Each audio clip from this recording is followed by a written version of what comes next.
Learning metadata. So what is learning metadata? Why is it particularly relevant? The context for this is there's been a lot of different learning metadata standards out there, or things related to that. So how many of you know these terms? Oh, there we go. Oh my God, yes. Anybody know these? How about QTI? Never heard of it? Question, testing, interoperability. It's a standard, so it comes out of sort of the IMS world, but gets used in a lot of different places. DC, anybody? Not the comics? Thank you. Right? That's why I just came back from Dublin, Ireland, and I had to explain, because the people I hang out with, most people, if you say Dublin, they think Ireland. The people I hang out with think Dublin core, so they think Ohio. SEDS? Common Education Data Standards. Common Education Data Standards. Next time, raise your hand. No, I can't. No. That's a middle school teacher in me. Let's see. LOM. There you go. SCORM.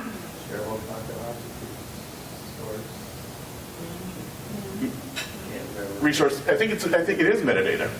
Yeah. I think so. MLR. Metadata for learning resources. Silly. So again, it's any combination of different names, but so they exist. So the question is, what makes the LRMI particularly different, and why do we need the LRMI? Well, in fact, the LRMI partially emerges because of this opportunity. And some of you may have seen some of these slides before. Feel free to chime in or sing along. With the advent of strong curriculum standards, particularly here in the US, but in fact, elsewhere, we see things like the, again, 21st century skills, other kinds of standards that we see emerging out of ISTE. We see the nets for students, teachers, and administrators. Those are standards as well. We look at schema.org and the emergence of this web discovery issue as being absolutely key, and creating some technologies to support that. And then the idea of having a registry of metadata is really essential. It used to be that mostly what we saw were repositories where we actually gathered assets. In this case, the idea that we can have a distributed index of resource metadata is absolutely key. So the advent of those pieces really made the LRMI possible now, where it wouldn't have been 10, 20 years ago. But it's been sort of built on top of those pieces. There's some important shifts in education I just want to really address. I mean, from the learner and parents' perspective, there are a number of issues that they're thinking about. These are not by any means all of them, but they are certainly fundamental. From a student, how can I just do better? How can I find things to do that? How can I differentiate myself in terms of the things that I'm doing, particularly as a child gets older and begins to take responsibility, think about sort of who they are, right? They spend half their life in their teens trying to differentiate themselves anyhow, despite themselves. But it is, we hope they do that pedagogically. How can I get what I need based on how I learn is a particularly important point. A lot of personalization aspect, and how can I do well on whatever qualifying exams I'm going to use. And that plays both here in the US, but it also plays internationally when we think about how students, the test still plays an important role, although we hate to put that front and center, but it is a part of that process. From the educator institution's perspective, they map pretty closely, similar. How do I address the needs of an increasingly diverse set of learners, particularly as I look at still having something called class, and I've got a whole bunch of kids in there. Hopefully they're different, and I want to make sure I'm addressing their needs. How do I engage learners who have access to rich resources and media? Kids come from environments outside of the school that are robust and active and multitasking, etc. How do I find resources that engage them in that same sort of way? And how do I compete with the educational alternatives? Increasingly, kids are realizing, wait a moment, maybe I don't have to finish high school. I can get a GRE, and I can still go on to college, and I can use Running Start or any number of other programs out there that are alternatives to our public education system. So, how do I still keep those kids? How do I compete, and how do I make it a compelling experience? From the publisher's perspective, again, how do I provide coherent offerings I really can't emphasize the word coherent enough, right? Because it's not just sort of the Wild West. Coherent offerings that address the needs of this increasingly diverse set of students. How do I make the most out of the instructional assets that I have? So a big part of the conversation, this may or may not be true for your organization, but a lot of it has to do with just legacy assets as well. There's been good thinking and good work done. How do I make use of those? How do I make the value of my products, the things that you're creating, how do we make them evident in this educational environment where learning objects are increasingly prevalent? There's a lot of, I don't want to call it noise, it's become more complex. What's the joke that, a person who has one watch always knows what time it is, but a person with two is never sure? Well, a person with 1,000 resources is, we just stand like deer in the headlights. How do I handle a world where it's becoming increasingly complex, and how do I make some informed decisions about the use of those? And the last is, how do I transition my organization, whether that's a for-profit, OER, any of those? We do a lot of work with with wiki-based kinds of solutions. They may not be for-profit, but instead they have an organizational structure about how they create things. How do I leverage emerging business models without losing what makes the organization unique? And that may be true if it's a coalition of teachers working together. You don't want to create false structure there that loses what sort of makes the group a unique group. So it really is true across all of them. So these are some important shifts, not by any means the only, but I think they play well into sort of understanding the relevance of the LRMI. So our publishing environment, our schools really represent a complex ecosystem. We need to be able to address all of the decision makers in that system. And we all know the complexities of that, right? The teacher is often the decision maker, but they're not the one who writes the check. They're not the one who sets in many cases the direction for their school or school district, but they do sort of control their local structure. Of course, if kids don't want to use it, they won't use it. So you want to engage them as a decision maker in that process.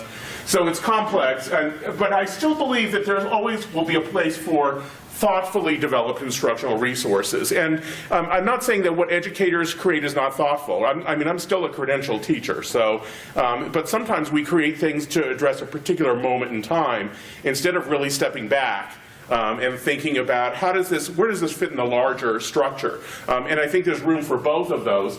And learners and educators increasingly have other options available to them. And this is actually a metaphor. I'm still testing this out, so tell me whether you like it or not. Is that traditionally, this is like, here, I'll guinea pigs. Traditionally, what we've created are sort of what I call, this is a biologist to me, vertebrate resources, things that have strong backbones. So don't talk about sharks, right? Because they don't have, backbones the same way. But in general, vertebrates have that sort of strong backbone. And what we see is the emergence in education increasingly of invertebrate resources, things that are really, really useful, but they're not necessarily curricular scope and sequence related. They're gelatinous in their nature. They sort of fit between things, and they're usable in lots of interesting ways and help support learners who particularly have unique needs. They come in and out and use them in different ways. And I think the controversy in this marketplace is often between the vertebrates and the invertebrates. I like this. It sounds like a science fiction movie. So, and I think that it's not an either or, right? It's about an ecosystem that consists of both the vertebrate and the invertebrate. And I think we have to begin to think about how do those pieces fit together? How does the for-profit organization that's creating thoughtful, instructional materials fit with the OER, typically more invertebrate in their sort of kind, and yet maybe structured materials that are OER, and how does that fit with other kinds of resources that are fitting in there? You can tell me later if that makes any sense or not. The traditional model is that the content developer or publisher created materials, and pretty much it was a straight line. It may go through a decision maker, down to students, teachers, administrators. I think we lost one down here, Dave, in translation. We lost another one. I think it was parents down here as well, in terms of who's making some decisions around that. But the model that's really emerging is this model. And that is that the decision isn't direct, but in fact it's going through some sort of learning management environment. And by the way, I purposely use the word environment here and not system, because LMS, has a certain understanding that goes with that in terms of management. This could simply be a portal.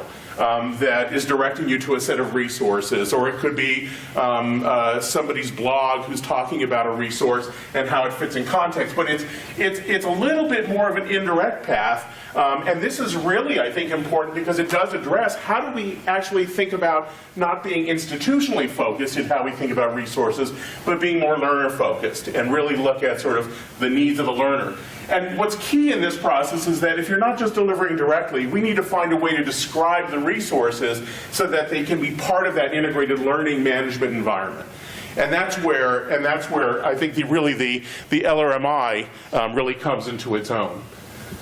Some of you may have seen this before. This is the ingredients to something. I don't know what it is. There's that show on NPR that I listen to sometimes where they say, you open your fridge, here's what's inside. You ever see that? Yeah, that's kind of funky. Sometimes I go, yeah, I'm not eating that. But this is obviously good because it has bacon in it. So this is something. But if I'm going to be an intelligent consumer of this, I'm diabetic. I know that I'm not supposed to be eating those. But a lot of the other good stuff's here. But how can I be an intelligent consumer of this food? Well, in fact, in the last 20 years, we've had the advent of these sort of nutritional facts.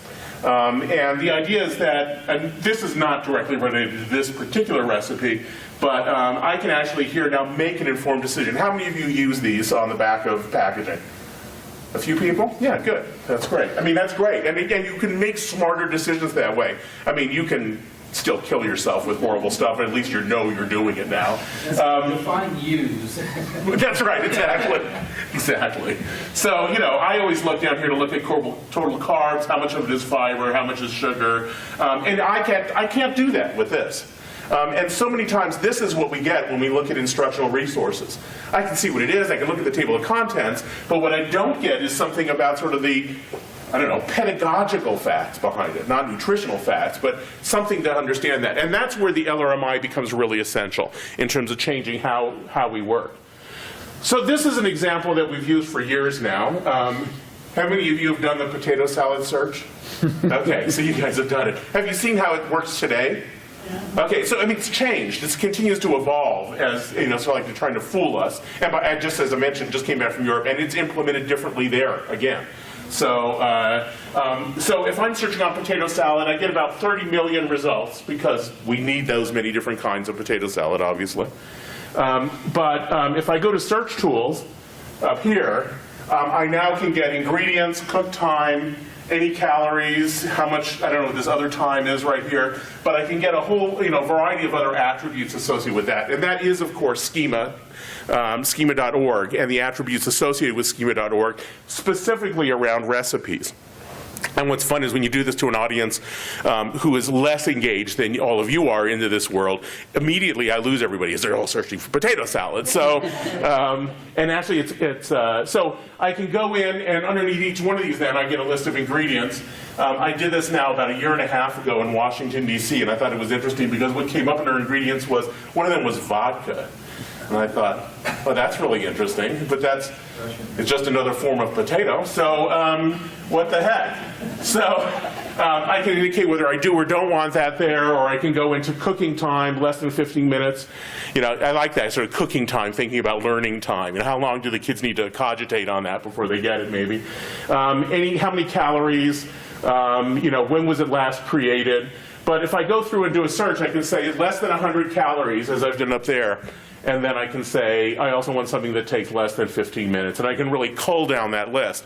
Well, imagine, again, with the LRMI, that that's something that we could do with educational attributes instead. And so I know this is an area that some of the search engines are looking at. They're trying to figure out, where is the critical mass in terms of making this available and making this happen? And how do they, use this? I know one of the big concerns is, how does my instructional resource, get ranked in all of this, of course? And I have to tell you honestly, I'm staying away from that one. Clearly, that's their business model about how that's going to work. But I think there'll be a lot of other kinds of search engines, both intentional as well as sort of hidden behind the scenes recommendation engines that will make use of this technology. So right now, at least historically, within schema.org, here was a whole list of what was in schema.org, but there was nothing particularly around learning and pedagogical issues. And again, that's where really the LRMI comes into play. As Dave already mentioned, it's a collaboration between, actually funded by the Gates Foundation, also the Hewlett Foundation, early on, to make sure they get their due. Partially funded by Sue, who brings me Diet Coke at every meeting that we're at together, so that keeps me going.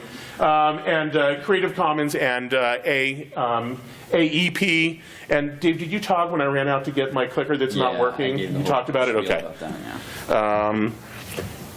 Here's another way to think about the metadata and how it's somewhat different. If you go to the Museum of Modern Art in New York in particular, but I know it's true at other museums, you get a descriptor that's increasingly available. This is actually more for people who are partially blind, have visual, visual issues around vision, and it's a description of the art. So when I go to an art museum, this is not what I want, really, right? I mean, clearly I'm able to see, but in fact, this is useful for some people. Well, this is like, how big is the painting, or how big is the sculpture? What is it made out of? How is it? What type of technique was used? Traditionally, this has been the kind of metadata that we've used, right? How many pages? How many photographs? What kind of binding does it have? Who's the publisher? Who's the author? I mean, okay, it's all really essential information, but if you're an educator, not terribly interesting to inform that. The stuff you want is this other stuff, and that is commentaries by the artists, by the curators, what was happening at the time that the piece was actually created. I mean, that's the interesting information that provides context to the art, and that's what the LRMI provides. It provides insight to the art of the application itself, or of the resource itself, in terms of what is the instructional intent of it. So these are the LRMI properties, at least on the right side. Left side is schema. These are, of course, there are hundreds of properties in schema. These are some that are particularly relevant to instructional resources. These are those descriptive properties that are the boring but necessary properties, important. But down on this side here, we have again the 6 main properties, and then these competency-related properties are listed here. So we'll go through each one of these and talk about how each one of those can actually be used. Stop me at any time if you can, if you have a question. So when you look at educational role, again, not part of schema.org until now that LRMI was adopted in April, was it? Mm-hmm. Yeah, in April. We have administrator, mentor, parent, peer tutor, specialist, student, teacher, team. These are what we refer to as our recommended vocabularies. Just that you're aware, schema does not recognize any adopted vocabularies. There is no, the approach taken by schema is that the community will decide. It's really a group-sourced kind of approach, and that it'll all settle out because the community will come to agree on some terminology. And some of you may have heard me say this before, but again, I've been in education for over 30 years now, and what I find is that we are largely a divergent set of thinkers as educators, not a convergent set of thinkers. So we use terminology inconsistently and fluidly and a variety of ways. I don't see that as a community we're going to converge on something unless we purposely sit down and make some decisions around it. So that's really why we have a recommended set of vocabularies. And just to sort of be a spoiler, I mean, one of the things we are trying to do is put together some governance for the LRMI moving ahead. And part of it is grappling with this issue about recommended vocabularies and how that's actually going to work. But again, I think particularly the initiatives that are happening in the States, they really appreciate having some sort of vocabularies. So this one's pretty straightforward. Any questions about the educational role? You could have others there, no question. But again, you being the only user of a term is really not all that useful. One other person has to use it to really tie it to something. So, as I say, it was really the second person who bought a telephone who was a smart one. The first one really wasn't that much. But they saved on their bill. So here's educational use, much, much more rich. And again, there's controversy around some of these terms. And part of it is that, some of this terminology falls into area about, the way we've traditionally used terms versus how we use them in a digital environment or other environments. But this is really about the pedagogy. When you think about brainstorming or classifying or comparing in terms of how you're engaging with some of those materials. And so the nice part about this within the LRMI is if you have a search tool that's using this, or for that matter, a tool that's filtering, I can look at a content area, but I can also look at how the learner is actually engaging with that content. And again, make that something that really gets at the pedagogical aspect of the use. Yeah, Jason. So very comprehensive list. I'm curious, how did this come together? Yeah. What sort of groups contributed to the formation? Yeah, so back in the 90s, I had a product called Curriculum Orchestrator, which actually was a progenitor to a lot of the metadata standards within CIF and other pieces. And we worked with over 300 publishers at that time. And we beat our heads against the wall with those 300 publishers, culling and reworking and working this list. So when we were brought on board early last year to work on this, there was no list at all. And we didn't have time to pull together that list by going to an outside community. So we just pulled on the historical piece that had been vetted by 300 publishers. So we thought, gosh, we can't do a heck of a lot better than that now in the time frame. And again, this is not meant to represent truth. It is a recommended list, and we hope that this will continue to evolve. I know that there's been controversy about we'd like to really cull it down, or we'd like to create some hierarchical structure potentially within it, and that's all fine. What I hate to do, however, is see people say to me, oh, Michael, you just do it. Well, I go, that's really not a good idea for a standard, you see. It'd be really nice if groups of people got together and talked about it so that at least there was shared responsibility. No, sorry, so that there was thoughtful reflection on how that was actually generated. But yeah, it doesn't represent truth, but it represented the best that I knew of that existed around that use. So yeah, and some of the things that we're thinking about, and we'll get to this in the later session, but from a technology standpoint, how can we create an internal mapping? So we see teachers, educators, et cetera. We could bring those together on the back end. So if you query for one term, it will get you the other. So that might be a good way to help solve that. Yeah, and to Jason's point around that, I think what we have to be very careful of is to make sure that we're not creating internal bias around particular methodologies as we structure that, because the tendency is to think we're not being biased and to link things together where in fact it underlies some representation of what teaching and learning actually is. So I think that's where the governance is absolutely critical, is to make sure that we're getting that representation. And this was a big issue when I presented to the European publishers, because a lot of them were doing adaptive systems and they have their own internal structures about causal relationships between pieces, and they're not sure about whether this would impose a structure on them or whether it would represent what they're already doing. So it's an interesting conundrum. Other questions?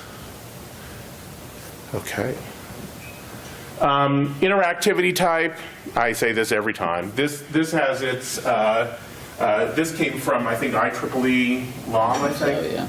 Oh, yeah. Personally, this is me, Michael J. Educator, not LRMI head on. I think this sucks. So, sorry, that's a technical term. But, I mean, if I'm looking for interactivity type in this day and age and it says active, expositive, or mixed, is that what you expected in that list? Right? I mean, it's consistent with IEEE, but who cares?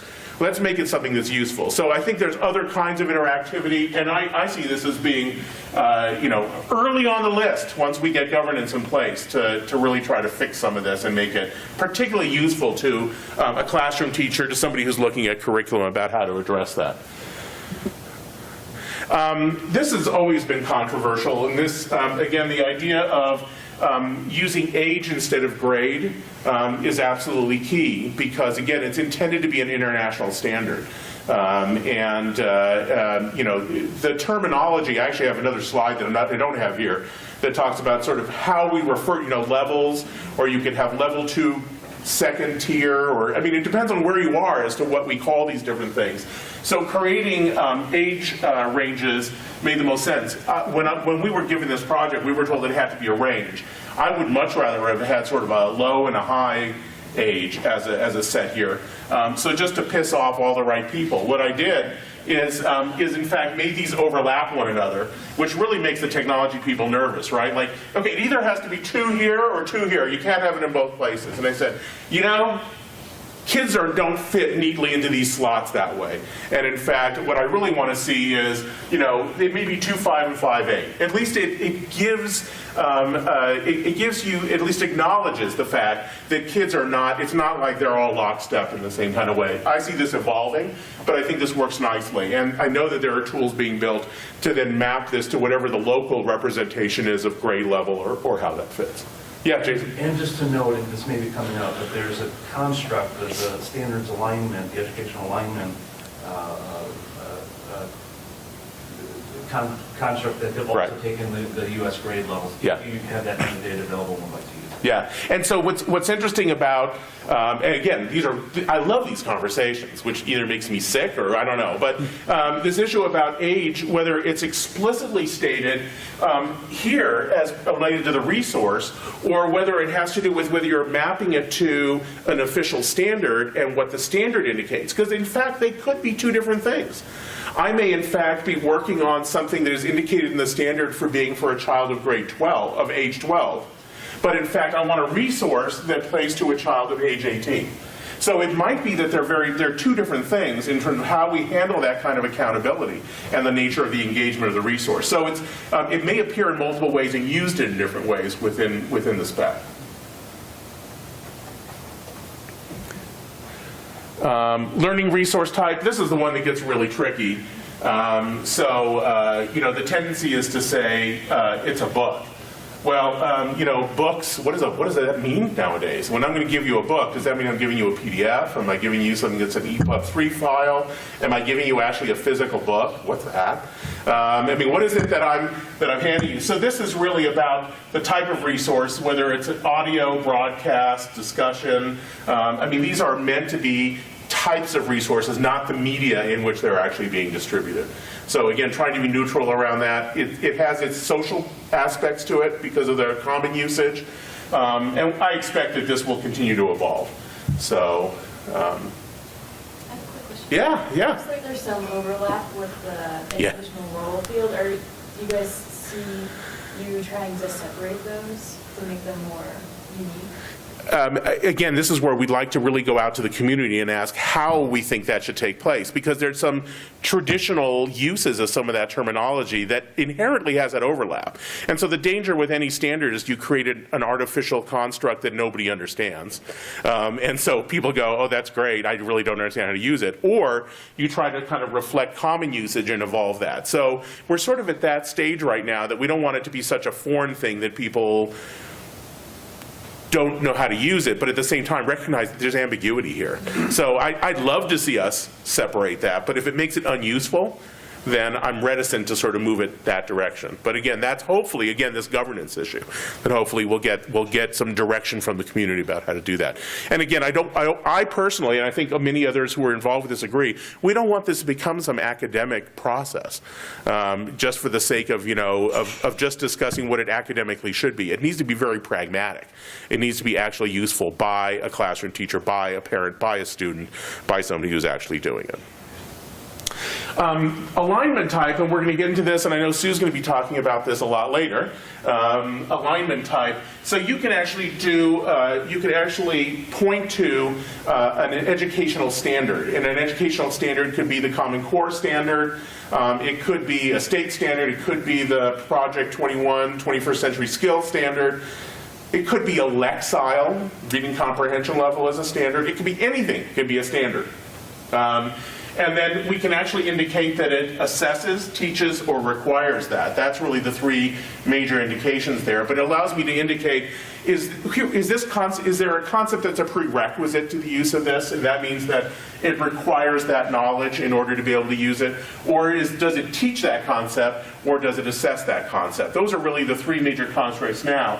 And then there could be, as I mentioned, other kinds of standards. Text complexity, which would be something like Lexiles. Reading level is one. Subject matter might be another one listed there. So there are several others. So when you see something about sort of a standard, it's not just curriculum standard, it's maybe standards related to other ways of representing the resource. So, any questions on those properties? We're going to do a deep dive into the alignment. I have some questions about that, but it sounds like you're in a session. Yeah, we are, yeah. So we'll get into those details, absolutely. So so just to reiterate that, I mean, you're all going to get a resource at your table that you're going to play with as a group, and then try to, associate LRMI data with it and try to describe it, because I find there's no better way to do this than to actually do it. It's one thing to talk about it, but it's another thing to get it done. So the actual act of tagging, many of you may have seen this. Anybody recognize this commercial?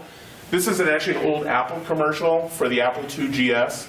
And this really, to me, describes the act of tagging resources. So with one hand, he's painting a picture, and with the other hand, he's doing a mathematics equation. And so it really is the combination of both art and science. It really is that. There is no absolute truth. At the same time, there's, to those of us who are immersed in this, there is beauty in a really nice representation of something. There's elegance that takes place there. So this image works for me in terms of thinking about that actual act and the process that's happening. So the actual process itself is one of tagging the resource, describing it as it relates to the LRMI and other metadata, and then publishing that in some form or another. That could be published out to the Learning Registry. It can be made available as embedded within the HTML of a website. There are any number of different ways. And in fact, in talking with some of the foreign publishers, there are other things happening outside the US about how to use that metadata. The good news is that hopefully there will be just one standard way to describe it that can then be consumed by any of these kinds of systems, and then make that searchable, findable, both in overt and less overt ways in terms of recommendation kinds of engines. We're just going to touch quickly on the tools because we have Jason here who's going to talk about InBloom Tagger. So there's the Tagger tool from InBloom. We are also working right now on a service providers program. So we're working with other organizations that are providing tagging services. Not everybody's going to want to do it for themselves, so we're looking at some of those organizations. And we're also looking at other organizations to provide metadata services right now, whether it's around repositories within organizations or else, and looking at how they can support the LRMI. So we're really creating a broad base of support, that ecosystem behind the LRMI. And Tim is here to talk about the ISLE, so you'll talk about that as well. Another group that's actually using the LRMI, but again, in some very different ways. You'll see how it's adapted, again, for pragmatic purposes and actual use. So this is you. Yeah. So I'm just going to talk a little bit about AEP's role in LRMI and how we got involved, and a little bit of history quickly, to give you a feel for that. So phase one, we launched in June of 2011. We worked with Creative Commons to convene a technical working group. We convened an advisory group to inform that work. The technical working group was comprised mostly of education metadata experts and some content providers. The advisory group was mainly content providers to make sure that what the technical working group was doing actually worked and made sense from the educational resource community's perspective. So the working group drafted the properties. There was a public comment period. There were, I think, 3 or 4 drafts of the properties that went out. There was public comment in the LRMI Google group and on the LRMI website. It was a very open process, and we tried to get as many people involved in that as possible. And AEP at the time worked as sort of the communications hub around LRMI, informing the general public, educators, states and districts, and the educational resource community, and then decision makers and policy makers about the LRMI. Again, we encourage community feedback and discussion at every stage, and then at the conclusion of phase 1, we actually submitted the draft specification to schema.org. And as many of you who have been following along know, that was so we hurried up and got that done, and then we waited for a long time until April of this year, which was when schema.org officially adopted LRMI. Phase 2, while schema.org was contemplating, we continued to work to build awareness about LRMI among publishers and educators. We embarked on a proof of concept tagging program with Educational Systemics. We recruited, I think it turned out to be 19 publishers to submit resources, and we worked with Novation and McHugh & Associates to get those resources tagged with LRMI metadata, so we could get a feel for what that process looked like, develop some best practices around it that we could take to publishers, and that was basically the basis for those users guides that are in your information packets. We ended up tagging about 4,800 resources.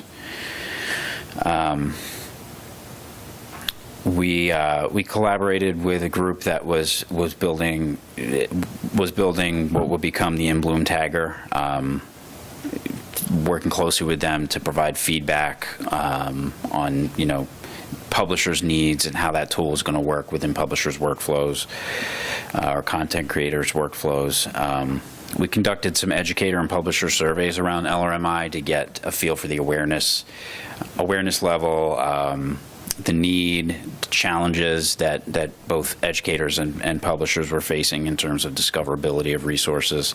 We got some good information on that. The second report is in your information packets from that survey.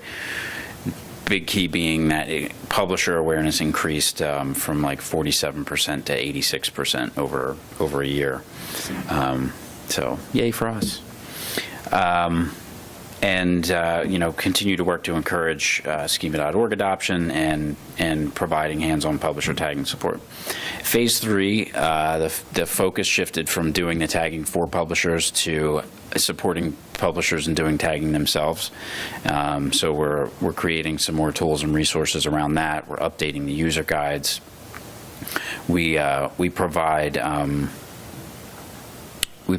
through Educational Systemics sort of one-on-one consultations for content creators who are considering tagging to LRMI and just not sure where to begin, kind of help them strategize around the best way to implement it, the best way to work it into their workflow, the best approach in terms of the granularity level of tagging the resources and how to organize that.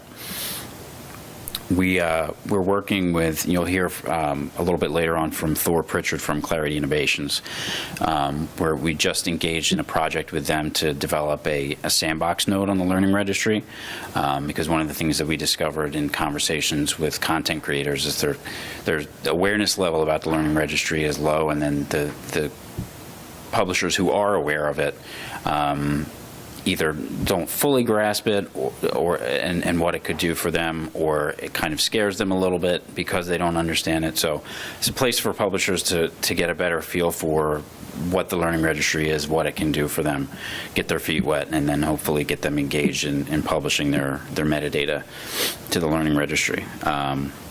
as Michael referenced a couple of times, we're really working on getting the conversation started around governance beyond our phase 3. We are funded through April of 2014 to continue on this, and then what happens after that. So we really want to put together a long-term plan for LRMI and ensure that there's structure and guidance on that beyond April of 2014. We're working on, again, as Michael referenced, really building out an LRMI ecosystem within the educational resource community. And then we did round 2 of the surveys, which is the reports in your packet there. So the current state is the LRMI properties are now part of schema.org, with the exception of 1 or 2. And there's discussion on, I think, use rights URL was the main sticking point. And there's been discussion within schema.org and on the LRMI Google group about the importance of that. Other projects are building on and extending LRMI, and you'll hear from Lisa a little bit later on those. Awareness increased. We're also seeing an increasing interest among those service provider companies and companies that are creating tools around LRMI and metadata. And we've been involved in discussions around the upcoming or the new EPUB 3 standards, and there's a working group that's putting together recommendations and requirements for implementing EPUB 3, and we're advocating for metadata like LRMI to be part of or mentioned and referenced in those guidelines. There's been discussion at the schema.org level, recent discussion in the past week or 2 around relationships between creative works, which is another big question that comes up a lot with publishers, is how do I indicate that if I tag this resource at a granular level, how do I indicate that it's a part of a bigger curriculum? Or how do I indicate the relationship between those and hierarchy around those? And so there's been a lot of discussion in recent weeks around that. Again, discussion around governance. Michael mentioned that he presented to the International Publishers Association in Dublin this past week, actually flew directly from Dublin to Denver. So I'm amazed that he's standing right now while he's leaning against the wall, so maybe that's... so we're really increasing outreach at the international level. We have been discussing a virtual workshop this winter because the next sort of big educational resource community conference coming up is South by Southwest in March. So we're tentatively going to have another live workshop there and then possibly have a virtual workshop this winter. And I think that's it for me. I'll turn it back over to Michael. And I can't emphasize enough how important it is, particularly as, I look at all of you as being representatives of the LRMI as you go out and talk to your communities. And it's important to mention to them, this is intended to be an international standard. And it was one of the reasons that I went to Dublin, was to make sure that they recognized that although this initially was funded for implementation in the U.S., it is not meant to be U.S.-centric. And we live in a very dangerous place where if it becomes a strong standard here, then of course that means that every place else in the world has to create their own because they don't want to use a U.S. standard. And that would be a very bad thing for us to have multiple standards out there around learning resources, because learning resources don't know borders, right? I mean, I live 20 miles from the Canadian border, and I have meetings up there all the time, and they ask me if I have anything in the car when I drive up there, and I said, oh no, I sent that ahead via the internet, so of course I don't have it with me. And they're like, but you're not supposed to do that. And I'm going, well, yeah, so tough. I mean, the point is these resources pass borders easily, so should the metadata that we use to describe it, right? There's no reason that it should be different. So do emphasize the international nature of this, and they're very interested and just trying to figure out how that fits within the publishing communities, both open as well as traditional publishers. It's important to recognize that I liken the sort of this issue about LRMI as being a little bit like the age of discovery, which is that it's about certainly discovery, right? Those swashbucklers on those ships going out and driving across oceans and finding cool places. But you know that somewhere at home, somebody was not funding it because it was fun, right? I mean, part of it is that it is about commerce. That's an important part of this. And I want to make sure we look at that term commerce. It doesn't always mean money. It sometimes means that if you have a grant-funded project, clearly if it doesn't get used, you don't get more grant money, right? I mean, it's rare that things sort of get multiple stages of funding or support if things don't actually get used. So it's important to recognize that the LRMI is not just about this discovery process, but is also about allowing resources to be more relevant and therefore have more value. Again, depending on how you want to describe value, but to the community that actually is going to use them. So I think this is an important piece to, again, to emphasize. It's also, I'm the son of a dermatologist, so this is where that little headline comes. This is not just for topical use. You can use this within your organizations as well. It's not just for sharing with the outside world. The LRMI, although it's not required, you don't have to use it for your own internal organizational structure around, metadata and how you tag things. Why not? It certainly can be, and we work with several different publishers around that very issue about how to integrate the LRMI into their internal structures, how that helps improve the quality of the products they create, and then how to make that part of the product conceptualization, design, development, marketing, and awareness around that product as well. It really does serve as a very nice flow and helps you stay, sort of true to yourself around the pedagogical design of the work that's being done. So. Important to recognize that I think the LRMI is really largely about, thinking about these sort of four continua. One is moving from resources to thinking about learning. There's a tendency as a community that you're sort of, it's sad when you ask somebody, teaching biology. Well, what are you teaching biology? Oh, I teach Houghton Mifflin this. Remember, it used to be the people who mentioned the book. Oh my God, is that wrong? Okay, so that sort of scares me. So we need to be learner-focused, learning-focused. Also move from being institutionally focused to being learner-focused. So again, although the institution may be the consumer, the learner is in fact the real user and learner of that. And we need to think about how we're addressing that. A move from thinking about media to the nature of the engagement. So less of a concern about sort of the media type that you're using, and more to thinking about how the learner is actually engaging with the content and processes that are part of that domain. And the last one is looking from legislated use of instructional resources to looking at discovered resources. Again, doesn't mean there won't be legislated and adopted and sort of that process sometimes, but it also means mixing it nicely with those that are discoverable and how do those get used. The issue is that we as a community, we already, are this. We already do a lot of that. That already is the terminology that a lot of us already work with, and particularly the organizations do. I think the key is to figure out how do we make it pervasive, this conversation happening, is to really move it to a conversation about learning, learner, engagement, and discoverability. I think it's the key components. So, as far as today goes, seize the day, carpe diem. So that is one big carp. And I think there's a lot of opportunity here, not just based on what we're presenting up here, but I think the community conversation that happens in the room.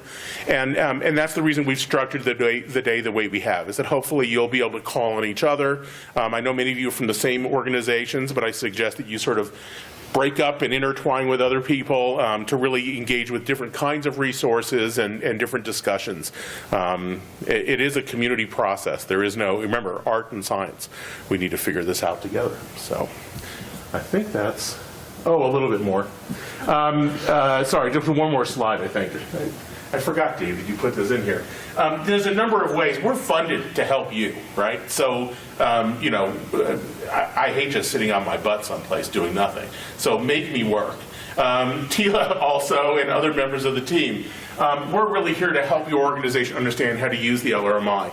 At one point, we were actually doing physical tagging, but it turns out that just creates dependency, so we don't want to do that. We want to, right, that's a good life lesson for a lot of reasons, but we can actually present to you and those team members who are actually looking at doing tagging. We're happy to do it multiple times. Don't worry about bugging us. We'll push back if it's too much, but we're happy to talk, review, sort of, and provide feedback on the metadata that you're creating, look at the resources that you're actually generating, the tags that you're actually doing. We're happy to serve as that external body to discuss that with you, and then providing information to show how the organization can benefit beyond just doing it for external consumption. So looking at ways that you may be able to benefit internally as you're looking at how you work throughout your organization. So use us. We're funded through April. April, to do that. And, I'm just a guy who can't say no. So if you call us after April of next year, we'll probably say yes anyhow. We're happy to help with these sorts of things. So that's me, and that's Dave, and there's Tila in the back. Tila, wave your hand. There we go. So let us know how we can help you.